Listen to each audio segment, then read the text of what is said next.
विधानसभा से समाजवादी पार्टी प्रत्याशी मनोज तिवारी ने अपने समर्थकों के साथ कलेक्ट्रेट पहुंचकर नामांकन दाखिल किया।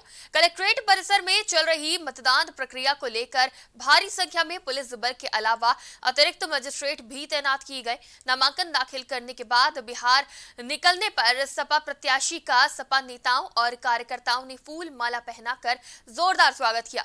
इसी के साथ नामांकन के दौरान सपा प्रत्याशी के साथ मौजूद सपा बाबा साहब वाहिनी के राष्ट्रीय सचिव हरि सिंह वर्मा ने बीजेपी पर हमला बोलते हुए कहा कि इस सरकार में दलितों और पिछड़ों का शोषण हुआ है। उन्होंने कहा कि युवा बेरोजगार हैं और भाजपा सरकार सिर्फ जुमलेबाजी कर रही है।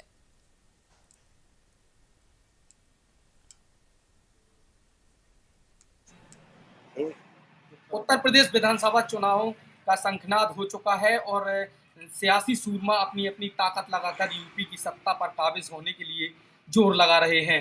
इसी क्रम में आगामी 20 फरवरी को तीसरे चरण में होने जा रहे मतदान प्रक्रिया महोबा जनपद में भी चल रही है, जिसको लेकर आज समाजवादी पार्टी सहित कांग्रेस पार्टी के प्रत्याशी ने भी नामांकन दाखिल किया। हमारे साथ समाजवादी पार्टी बाबा साहब वाहिनी के नवनियुक्त राष्ट्रीय सचिव और महोबा हमीरपुर के चर्चित चेहरे के रूप में जाने जाने वाले पूर्व जिला पंचायत सदस्य हरि सिंह वर्मा जी हैं और जानते हैं कि आखिरकार क्या माहौल है इस बार सपा का। इस बार का चुनाव सिर्फ दो लोग लड़ रहे हैं, एक भारतीय जनता पार्टी, दूसरी जनता। बाकी कोई दल चुनाव नहीं लड़ रहा।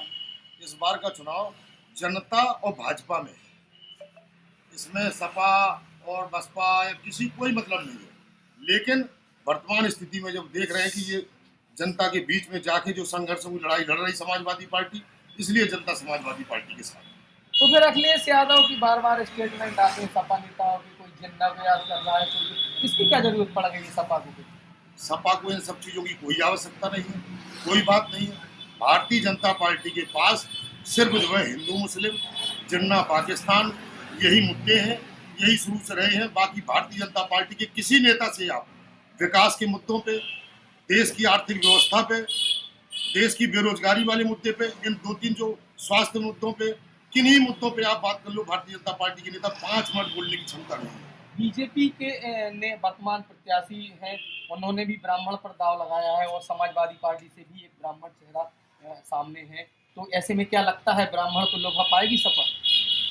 ब्राह्मणों का जिस तरह से शोषण हुआ है इस 5 साल में, चाहे खुशी दुबे का मामला हो, चाहे और जितने भी इनकाउंटर हुए हैं और जिस तरीके से सरकार ने किया। अभी एक फोटो फेसबुक में चल रही है जिसमें हमारे डिप्टी सीएम दिनेश शर्मा जी बेचारे अपनी कुर्सी उठा के योगी आदित्यनाथ जी के यहाँ से जा रहे हैं, वो भी डिप्टी सीएम है। जिस तरीके से अपमान कर रही है बुंदेलखंड खास तौर से, क्योंकि यहाँ किसान भी परेशान रहा, पीड़ित रहा और प्राकृतिक आपदाओं का इसका स्थायी कोई समाधान नहीं कर पाया। यहाँ स्थानीय मुद्दे क्या है रहेंगे इस चुनाव के? क्या मुद्दे आपको लगता है कि यहाँ के जो क्रेशर उद्योग था कवरई का, वो भी खनन नीति के चलते जो आरोप लगा रहे हैं आप लोग के सरकार की गलत खनन नीति के चलते ध्वस्त हो गया।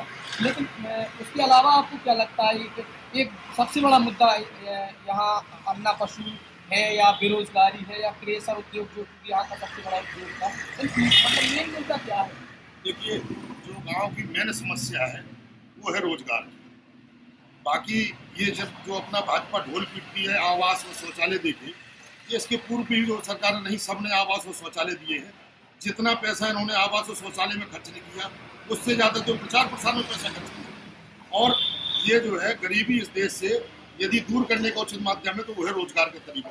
रोजगार आप सारे संस्थान सब प्राइवेट में बेचते चले जा रहे हो। देश में जब कुछ बचेगा नहीं, सब आप प्राइवेट में दे दोगे तो फिर किस बात का रोजगार रहेगा भाई? आप हमीरपुर महोबा जनपद में चर्चित दलित चेहरे के तौर पर जाने जाते हैं, दलितों के लिए राजनीति करते रहे और उनके लिए आवाज़ उठाते रहे। आपको क्या लगता है कि आपके समाजवादी पार्टी में आने के बाद जो दलित समाज है वो बसपा से जो कुछ भाजपा में गया था वोट, वो दोबारा लौट करके सपा में आप लाने में सक्षम हो पाएंगे? वो भरोसा कर पाएगा आपके ऊपर? कल मैं लगभग 6 गाँव में घूमा हूँ और 6 गाँव में ही पूरा ऐसी बस्ती में गया हूँ और मेरी जो लोगों से बात हुई है, लोग वहाँ अपने आप कह रहे हैं भारतीय जनता पार्टी को हटाना भैया इसलिए जरूरी है कि ये पूरा संविधान बदलने की तैयारी में है, आरक्षण को समाप्त करने की तैयारी में है और इसलिए भारतीय जनता पार्टी को हटाना बहुत जरूरी है। और वो जानते हैं कि समाजवादी पार्टी लड़ाई लड़ रही है, इसलिए हम इस बार समाजवादी पार्टी के साथ हैं। प्रत्येक दलित बीएसपी भी तो लड़ाई लड़ रही है, बीएसपी कांग्रेस भी लड़ रही है। लड़ सब रहे हैं, लेकिन लड़ाई भाजपा से कोई मुकाबला है तो वो समाजवादी पार्टी का मुकाबला है, बाकी सब कोरम पूरा कर रहे हैं। जी बहुत बहुत धन्यवाद। तो ये थे समाजवादी पार्टी बाबा साहब वाहिनी के राष्ट्रीय सचिव हरि सिंह वर्मा, जो आमतौर पर दलितों की राजनीति करते रहे हैं, उनकी आवाज़ उठाते रहे हैं और उनका साफ तौर पर कहना है कि इस बार दलित समाज समाजवादी पार्टी पर भरोसा कर रहा है। आगामी 10 मार्च के चुनाव नतीजे बताएंगे कि इस वर्मा जी के दावों में कितनी सच्चाई है और जनता ने, दलित समाज हो या आम जनता हो, कितना समाजवादी पार्टी पर भरोसा करने में लोग इनकी उम्मीदों पर खरा उतरते हैं। कैमरामैन मनीष के साथ Deepak Vajpayee, Prime TV news, Mahoba.